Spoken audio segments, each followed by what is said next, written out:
अस्सलाम वालेकुम students, I hope आप सब लोग ठीक होंगे और आप लोगों की तैयारी बहुत अच्छे से जा रही होगी। बहुत सारे लेक्चर्स अपलोड हो चुके हैं और बहुत से लेक्चर्स अभी अपलोड होना बाकी है, जो कि रोज़ हमारी टीम जो है उसमें अपलोड कर रही है।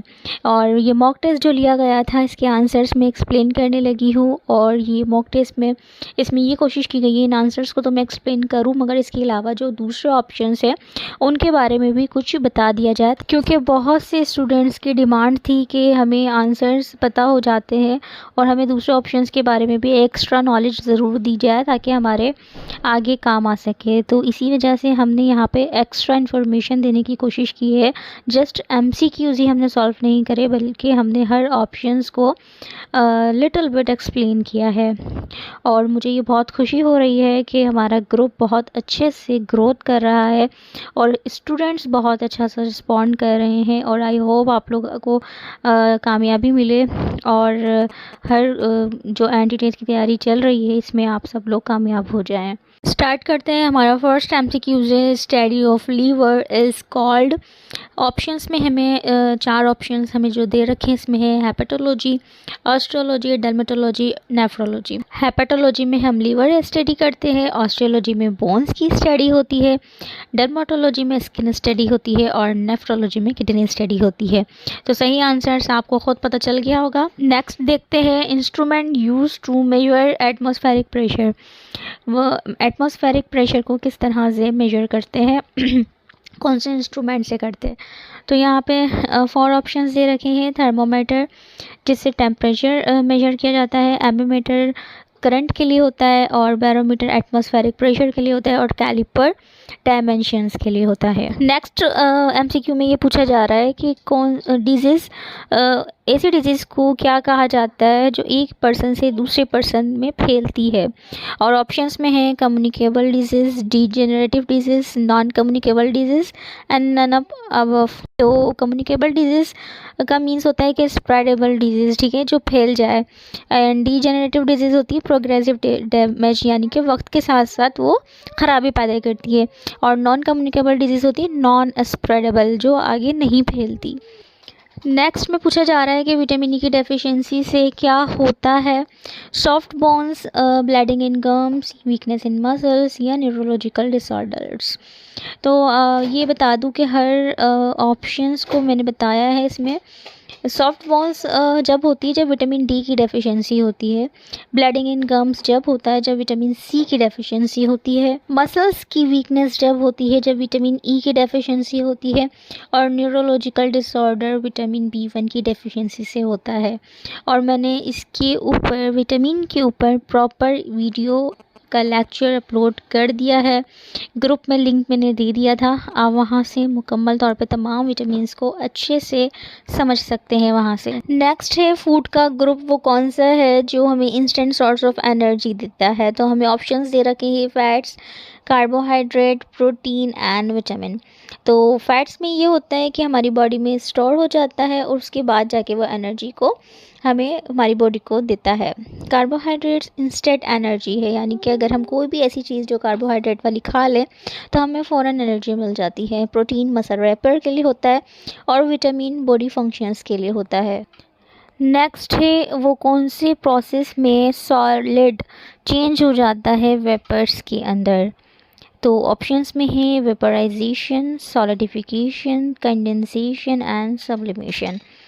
तो वेपराइजेशन में लिक्विड चेंज होता है वेपर में, सॉलिडिफिकेशन में लिक्विड चेंज होता है सॉलिड में, कंडेंसेशन में वेपर चेंज होता है लिक्विड में, और सब्लिमेशन में सॉलिड चेंज होता है वेपर में। नेक्स्ट है फंगी किसकी एग्जांपल है, प्रोड्यूसर है, कंज्यूमर है, डिकम्पोजर है या नन। इन टर्म्स को देखते प्रोड्यूसर में होता ये है, ये उन ऑर्गेनिजम्स को कहा जाता है जो अपना फूड खुद बनाते हैं फोटोसिंथेसिस के थ्रू। इसमें प्लांट्स आ जाता है और एल्गी आ जाता है।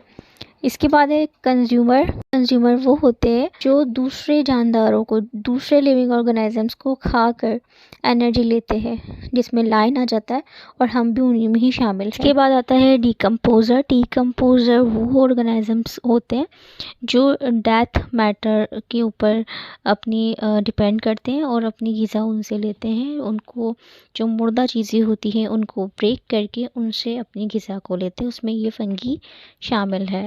नेक्स्ट है केमिकल नेम बताना है चॉक का, जिसमें हमारे पास ऑप्शन है sodium nitrate, zinc sulphate, sulphuric acid and calcium carbonate. इसमें सही ऑप्शन है कैल्शियम कार्बोनेट।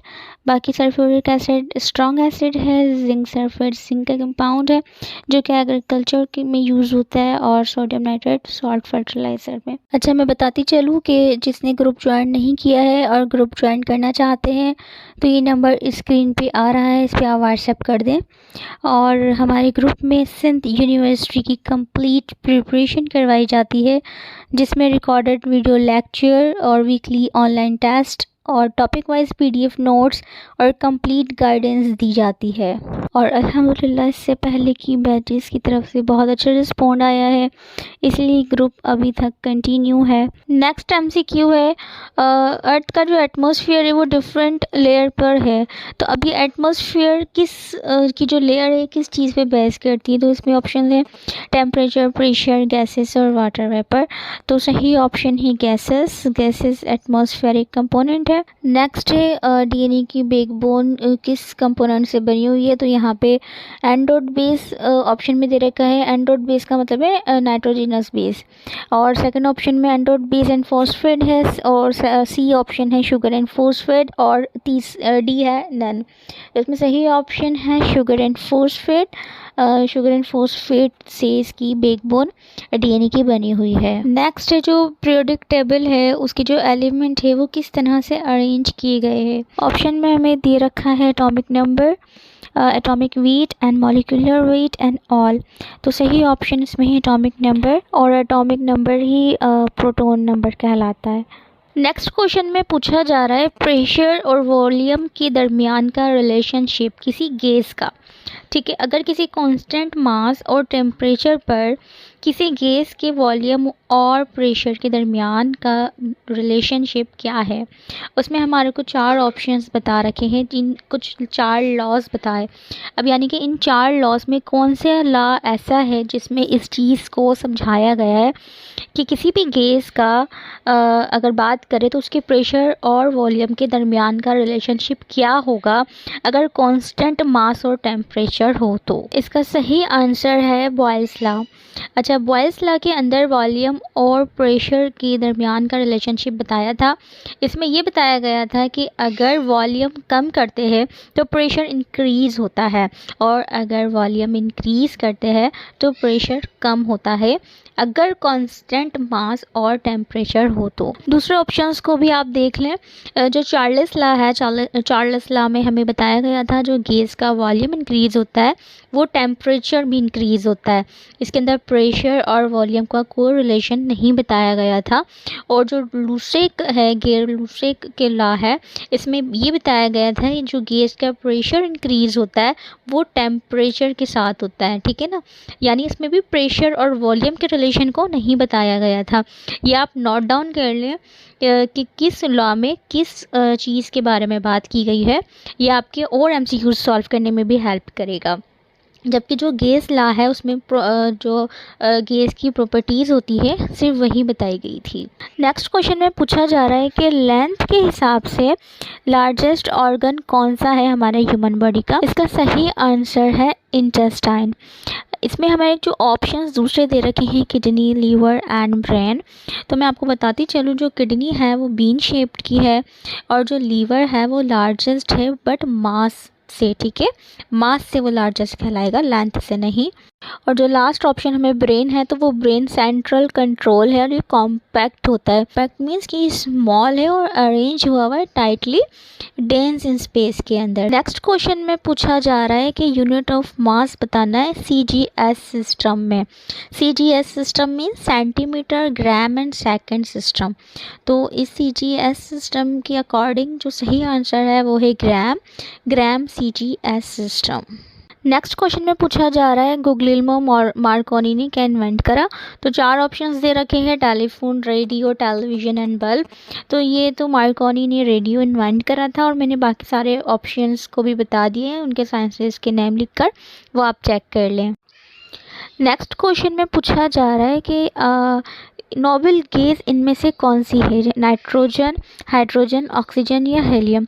तो मैं बता दूं सबसे पहले कि नोबल गैस क्या होती है। तो नोबल गैस होती है जिसके आउटर इलेक्ट्रॉन शेल फुल हो और ये स्टेबल होते हैं और ये नॉन रिएक्टिव होते हैं। ठीक है, अब हमारे पास जो ऑप्शन दे रखे हैं इसमें सही आंसर है हीलियम। जो हीलियम है वो है नोबल गैस और बाकी जो दूसरे ऑप्शन है नाइट्रोजन, हाइड्रोजन एंड ऑक्सीजन, ये नॉन मेटल की कैटेगरी में जाते हैं, नोबल गैस की कैटेगरी में नहीं आते।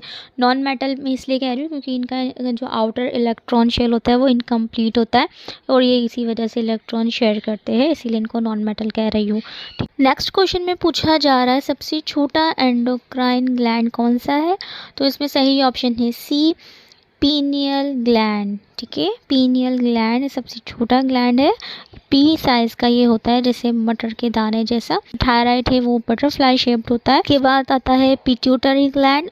इसके ऊपर मुकम्मल डिटेल में वीडियो मौजूद है चैनल पे, वो भी आप विजिट कर लें। और ये छोटा होता है मगर ये पीनियल ग्लैंड के निस्बतन बड़ा होता है क्योंकि पीनियल तो फिर मटर शेप्ड जितना है। इसके बाद है आता है थाइमस ग्लैंड। तो ये बच्चों में बड़ा होता है और फिर वक्त के साथ साथ ये छोटा हो जाता है। नेक्स्ट क्वेश्चन में पूछा जा रहा है कि हार्ट के मूवमेंट्स के लिए कौन सी डिवाइस यूज़ की जाती है हार्ट की मूवमेंट्स को मेजर करने के लिए। तो यहाँ पे ऑप्शन जो सही ऑप्शन है वो ए है, कार्डियोग्राफ। बाकी दूसरे ऑप्शंस के लिए भी मैंने बता दिया, यहाँ लिख दिया, वो आप देख लें। नेक्स्ट क्वेश्चन में पूछा जा रहा है कि लाइट के प्राइमरी कलर्स कौन से हैं। तो उसका सही आंसर है RGB, यानी कि रेड, ग्रीन एंड ब्लू। ये प्राइमरी कलर्स ऑफ लाइट कहलाते हैं। इसके बाद आता है यूनिवर्सल डोनर, कौन सा ब्लड का ग्रुप कहलाता है। तो ओ नेगेटिव जो होता है वो यूनिवर्सल डोनर कहलाता है। ओके स्टूडेंट्स, तो ये थे तमाम MCQs और MCQs को सॉल्व करने के साथ साथ एक्स्ट्रा उनके ऑप्शंस को भी हमने यहाँ पर एक्सप्लेन करने की कोशिश की है। आई होप आपको समझ में आया होगा। अगर इसके बाद भी आप कोई डिटेल लेक्चर किसी भी टॉपिक के लिए चाहते हैं या आप कोई भी और MCQs में कोई डाउट आपको होता है तो आप कमेंट बॉक्स पे लिख दें या फिर व्हाट्सएप पे भी आप बता सकते हैं। सब लोग अपना ख्याल रखिएगा। अल्लाह हाफ़िज़।